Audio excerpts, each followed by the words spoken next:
ورحمۃ اللہ وبرکاتہ۔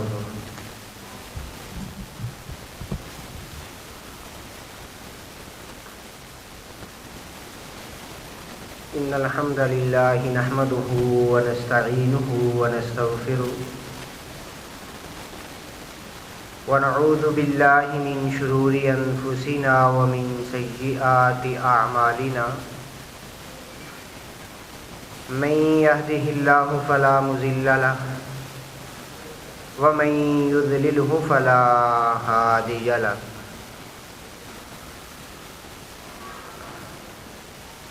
ونشهد أن لا إله إلا الله وحده لا شريك له،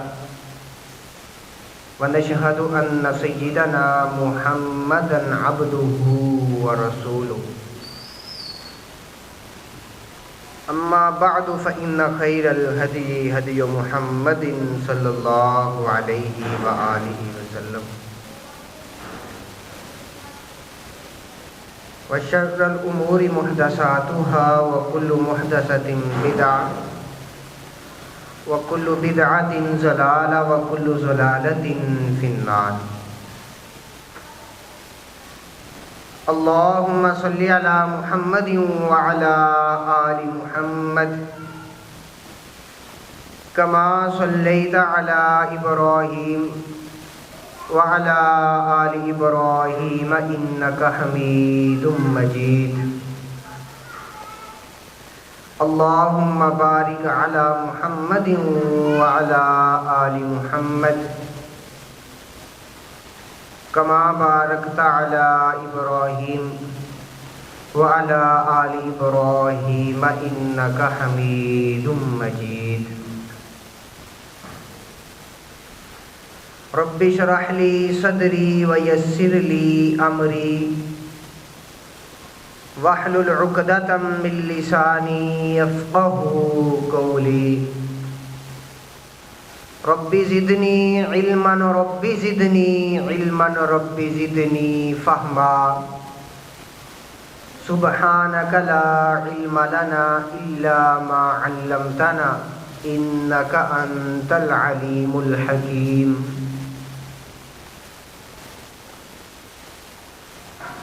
قال الله عز وجل في القرآن المجيد والفرقان الحميد، يا أيها الذين آمنوا أطيعوا الله وأطيعوا الرسول وأولي الأمر منكم، فإن تنازعتم في شيء فردوه إلى الله والرسول إن كنتم تؤمنون بالله واليوم الآخر، ذلك خير وأحسن تأويلا۔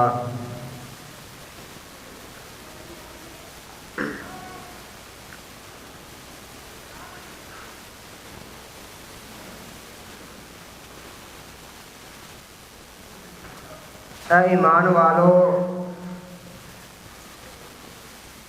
اللہ کی اس کے رسول کی اطاعت کرو اور اپنے امراء کی اطاعت کرو۔ اگر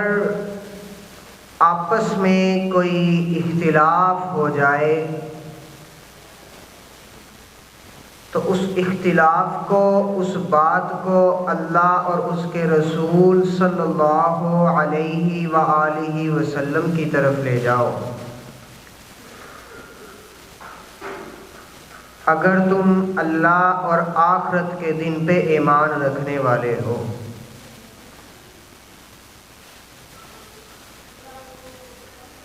میرے دوستوں، بزرگوں اور عزیز ساتھیوں،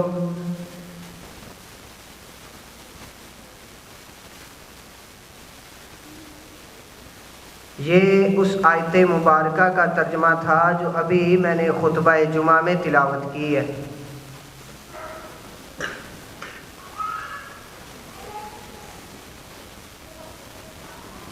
اللہ کے نبی صلی اللہ علیہ وآلہ وسلم کے پاس کچھ صحابہ آئے آ کر کہنے لگے اے اللہ کے رسول صلی اللہ علیہ وآلہ وسلم، ہم آپ کے پاس ایک جھگڑا، ایک کیس لے کر آئے ہیں، آپ اقضی بیننا بکتاب اللہ، ہمارے کیس کا فیصلہ آپ نے اللہ کی کتاب سے کرنا ہے۔ نبی رحمت صلی اللہ علیہ وآلہ وسلم نے فرمایا والذی نفسی بیدی، اس ذات کی قسم جس کے ہاتھ میں میری جان ہے، لَأَقْضِيَنَّ بَيْنَكُمَا فِي کتاب اللہ، میں تم دونوں کے درمیان جو فیصلہ کروں گا وہ اللہ کی کتاب سے کروں گا۔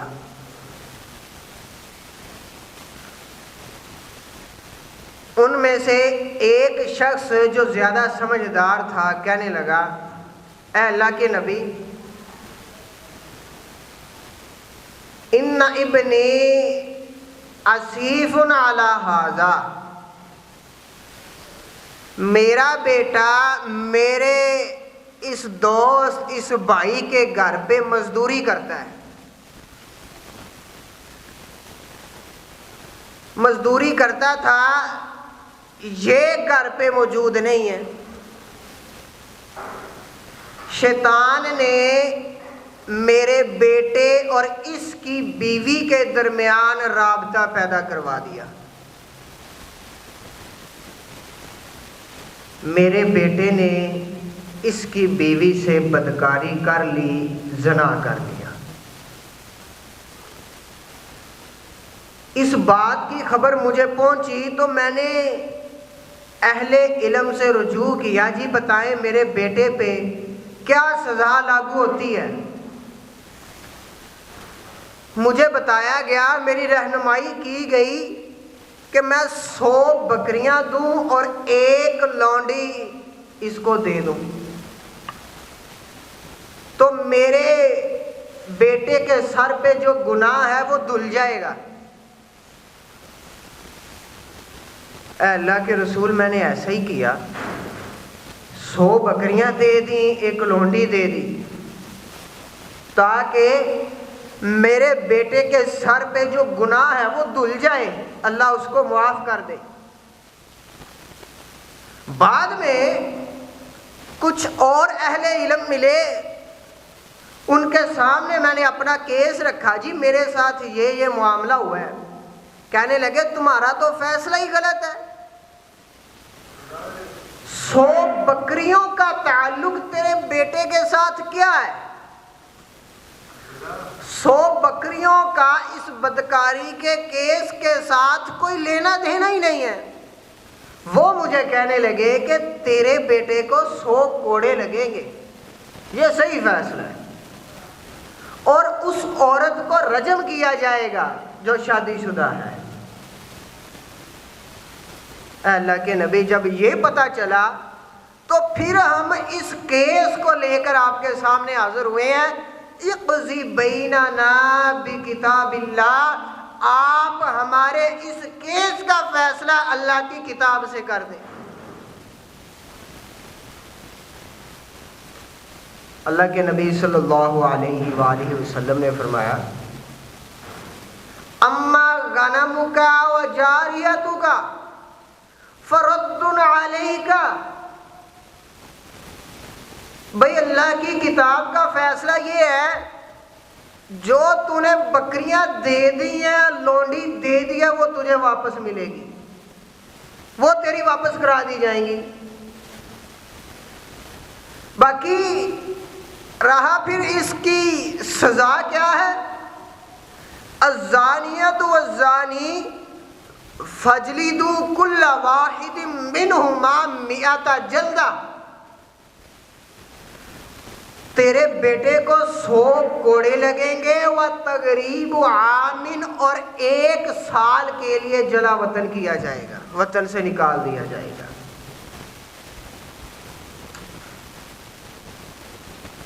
اور رہی وہ عورت، اپنے ایک صحابی سے اللہ کے نبی نے کہا، انیس ان کا نام تھا، کہا اے انیس رضی اللہ تعالی عنہ، وغدو یا انیس فَإِنِ اعْتَرَفَتْ فَارْجُمْهَا، کل تو صبح سویرے اس عورت کے پاس نکل جانا اور جا کر پوچھنا، گواہ تو موجود نہیں ہے، اس سے اس گناہ کے اس کیس کے متعلق پوچھنا، اگر وہ اقرار کر لے، اعتراف کر لے تو اس کو رجم کر دینا۔ انیس رضی اللہ تعالی عنہ اگلے دن صبح نکلے، پہنچے، اس عورت سے پوچھا، اس نے اپنے گناہ کا اعتراف کر لیا، فرجمہا، تو انیس رضی اللہ تعالی عنہ نے لوگوں کو جمع کیا اور اس عورت کو سنگسار کر دیا۔ میرے دوستوں، بزرگوں اور عزیز ساتھیوں، یہ جو حدیث ہے یہ صحیح بخاری میں، سنن ترمذی میں، صحیح مسلم میں، مختلف کتابوں میں موجود ہے۔ صحیح بخاری میں اس کا نمبر ہے 6633 نمبر۔ یہ جو حدیث ہے میرے دوستو، یہ اس آیت کی مکمل تفسیر ہے جو میں نے خطبہ جمعہ میں تلاوت کی ہے۔ کیا آیت تھی؟ کہ اے ایمان والو، اللہ کی اطاعت کرو، رسول کی اطاعت کرو، اولی الامر جو ہے، امراء ہیں، ان کی اطاعت کرو۔ جب معاملہ بنا اللہ کی اطاعت کی، رسول کی اطاعت کی، مسئلہ لے کر مفتی صاحب کے پاس گئے، مسئلہ پوچھا، اس کی اطاعت کی، پھر تھوڑے دن بعد پتا چلا جی مسئلہ تو غلط ہے،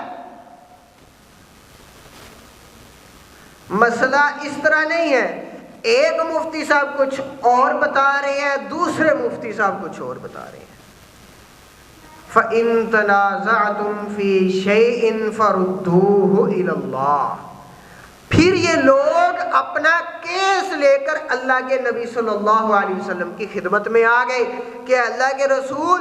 اس طرح معاملہ بنا، ہم نے اہل علم سے پوچھا، ہمیں یہ بتایا گیا، ہم نے یہ کام کر دیا، پھر دوسرے اہل علم سے مسئلہ پوچھا، انہوں نے کچھ اور بتا دیا، اب ہمارا اختلاف ہو گیا، پتہ نہیں وہ سچ کہہ رہے ہیں کہ وہ سچ کہہ رہے ہیں، اس لیے ہم کیس آپ کے پاس لے کر آئے، آپ فیصلہ کر دیجیے۔ تو اللہ کے نبی صلی اللہ علیہ وسلم نے یہ فیصلہ کر دیا۔ میرے بھائیوں، یہ آج بھی ہو سکتا ہے، ہمارے کتنے ہی ایسے معاملات ہیں، ہم نے کسی سے پوچھ لیے، اس نے ہمیں وہ مسئلہ بتا دیا، نماز کا طریقہ بتا دیا، وضو کا، غسل کا، روزے رکھنے کا طریقہ، حج عمرے کا طریقہ بتا دیا، کسی دوسرے سے ہم پوچھ بیٹھے، اس نے کچھ ذرا مختلف بتا دیا، ہم وہیں پہ رک گئے، ہم نے یہ سوچ لیا کہ وہ کہہ رہا ہے وہ بھی ٹھیک ہے، یہ بھی اپنی جگہ ٹھیک ہے، وہ بھی ٹھیک ہے، جہاں پہ کوئی لگا ہے جیسے کر رہا ہے اس کو کرنے دو۔ ہم نے اتنی کوشش نہیں کی کہ اس کیس کو، اپنے اس نماز کے طریقے کو میں اللہ کے رسول اور اللہ تعالیٰ کی کتاب قرآن مجید سے میں اپنی نماز درست کر لوں، فلاں قاری صاحب یہ کہہ رہے ہیں، فلاں قاری صاحب یہ کہہ رہے ہیں، انہوں نے وضو کا طریقہ کچھ اور بتا دیا، انہوں نے کچھ اور بتا دیا، میں اصلاح کیسے کروں؟ اللہ نے بتایا فَإِن تَنَازَعْتُمْ فِي شَيْءٍ فَرُدُّوهُ إِلَى اللَّهِ وَالرَّسُولِ، اگر ایک مفتی صاحب آپ کو کچھ اور بتا دے، دوسرے مفتی صاحب کچھ اور بتا دے، تو قرآن مجید کھولو، حدیثیں کھولو۔ طریقہ کار یہ ہے، آپ ایک کے پاس جائیں اور بتائیں جی یہ مسئلہ ہے، مجھے یہ لکھ کر دیں، یہ کہاں پہ لکھا ہے، میرے اس مسئلے کا حل کریں۔ وہ آپ کو لکھ کے دے گا، کوئی حدیث بتائے گا، کوئی قول بتائے گا، کوئی کتاب بتائے گا، کچھ نہ کچھ ضرور بتائے گا۔ دوسرے سے آپ نے پوچھا، دوسرے کے پاس لے جائیں، اس نے کچھ اور بتا دیا، اب سامنے رکھے پہلے والی دلیل کہ یہ دیکھیں آپ کہہ رہے ہیں اس طرح، لیکن میں نے ان سے پوچھا ہے، یہ انہوں نے یہ مجھے حدیث دی ہے، یہ آیت دی ہے، یہ فلاں کتاب کا، یہ فلاں امام کا حوالہ دیا ہے، پھر وہ آپ کی رہنمائی کرے گا، بھائی جان یہ حدیث نہیں ہے، یہ قول صحیح نہیں ہے، یہ اس کتاب میں موجود نہیں ہے، اس کی توجیہ کیا ہے، اور میری جو دلیل ہے وہ یہ ہے، یہ قرآن کی آیت ہے، یہ حدیث ہے، یہ معاملہ ہے، اس طرح بات ہے۔ جب آپ اس طرح کبھی اس کے پاس 2-4 دفعہ اس کے پاس جائیں گے تو آپ غور کریں گے، آپ غور کریں گے کہ ایک کا پارا ہائی ہوتا چلا جائے گا، ایک پرسکون رہے گا، آپ کو جواب اس سے ملتے رہیں گے۔ یہ بات تو ٹھیک ہے کہ آپ کو گرامر نہیں آتی، ترجمہ نہیں آتا، حدیثیں پڑھنی نہیں آتی، لیکن میرے بھائیوں اتنا تو پتہ چل ہی جاتا ہے نا کہ یہ جو سامنے والا بندہ یہ اب لاجواب ہو گیا، اس کے پاس اب میری بات کا کوئی جواب نہیں ہے، اور اتنا تو پتہ چل ہی جاتا ہے نا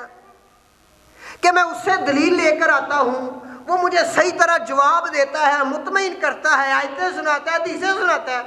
اس کے پاس وہی مسئلہ لے کر آتا ہوں، اس کو کوئی جواب نہیں آتا، کبھی ادھر سے کوئی کول پکڑ کے، کبھی ادھر سے کوئی بات پکڑ کے نکلنے کی کوشش کر رہا ہے۔ میرے بھائیوں اس وقت جتنے بھی لوگ مسجد میں موجود ہیں، نماز جمعہ کے لیے موجود ہیں، آپ چاہے نماز سینے پہ ہاتھ باندھ کے پڑھتے ہیں، چاہے نیچے ہاتھ باندھ کے پڑھتے ہیں، چاہے آپ رفع الیدین کرتے ہیں چاہے نہیں کرتے، آپ اونچی آواز سے آمین کہتے ہیں یا نہیں کہتے، مجھے یہ بتائیں آپ کے پاس نیچے ہاتھ باندھنے کی یا اوپر ہاتھ باندھنے کی کیا دلیل ہے؟ آپ کو معلوم ہے؟ اگر میں سینے پہ ہاتھ باندھ رہا ہوں تو مجھے کم از کم اتنا تو پتا ہو کہ میں کیوں باندھ رہا ہوں، اور کوئی ایسی آیت ہے، کوئی حدیث ہے، یا میں بس کسی کے پیچھے لگا ہوا ہوں؟ جب میں 5 سال کا تھا تو کسی نے ادھر ہاتھ باندھ کے دکھا دیے، میں تب سے وہی پڑھتا چلا جا رہا ہوں،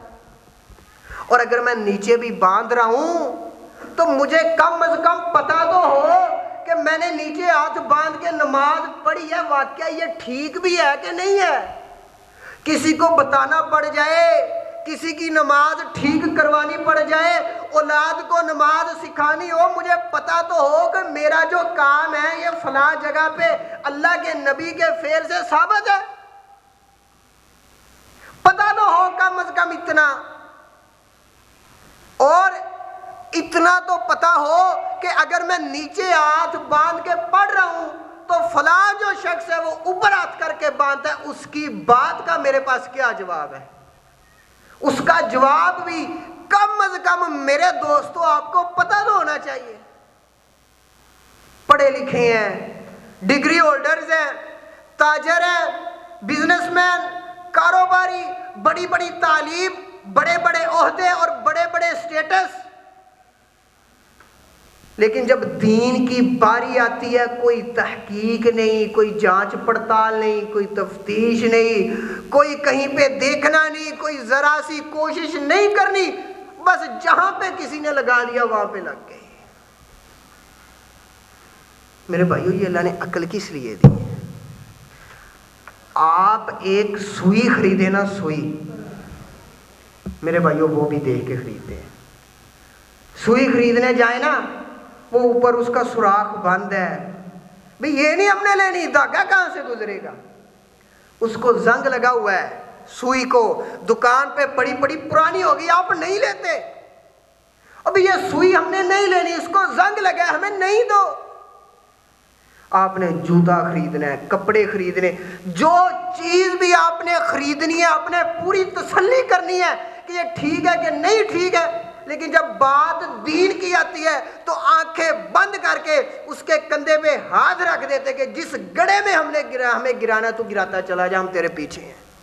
کوئی پرواہ ہی نہیں۔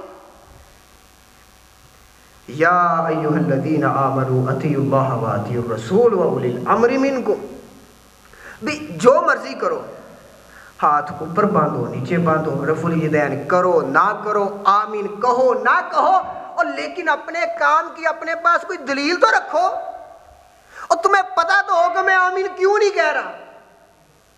تمہیں پتا تو ہو کہ میں نیچے ہاتھ کیوں باندھ رہا ہوں؟ اللہ کے نبی نے باندھے، آپ کے پاس دلیل موجود ہونی چاہیے، حدیث موجود ہونی چاہیے، اللہ کے نبی کا فعل موجود ہونا چاہیے، پھر آپ ڈٹ کے کریں جو کرنا ہے۔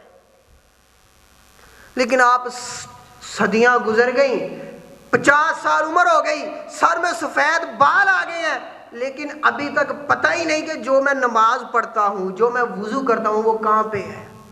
ایسا وضو کوئی ہے بھی کہ نہیں؟ ایسا کوئی غسل ہے؟ ایسی کوئی نماز؟ ایسا کوئی جنازہ ہے جیسے میں جنازے پڑھتا چلا جا رہا ہوں؟ ورنہ آپ کا بھی جنازہ میرے بھائیوں ایسے ہی پڑھ دیا چلا جائے گا، جو نہ قرآن میں ہوگا نہ حدیث میں ہوگا۔ اللہ کے واسطے میرے بھائیوں دلیل پوچھا کریں، دلیل مانگا کریں، تحقیق کیا کریں، ثبوت مانگا کریں۔ کوئی آپ کو ایسے ہی آئے قصے کہانیاں سنائے، فلاں پیر صاحب کی، فلاں امام صاحب کی، فلاں شخص کی، فلاں عورت کی کہانی سنائے اور چلا جائے، اور آپ کانوں کا چسکا لیں اور اس پہ عمل کرنے بیٹھ جائیں؟ نہیں میرے بھائیو، ایسے نہیں، ایسے ہم کوئی جانور تھوڑی نا، اللہ نے عقل دی ہے، شعور دیا ہے، سمجھ دی ہے، علم دیا ہے، اتنا کچھ ہونے کے باوجود ہم آنکھوں پہ پٹی باندھ لیں؟ اللہ تعالیٰ سے دعا ہے کہ جو کہا ہے سنا ہے، اللہ تعالیٰ اس کو سمجھنے اور سمجھ کر عمل کرنے کی توفیق عطا فرمائے۔ وآخر دعوانا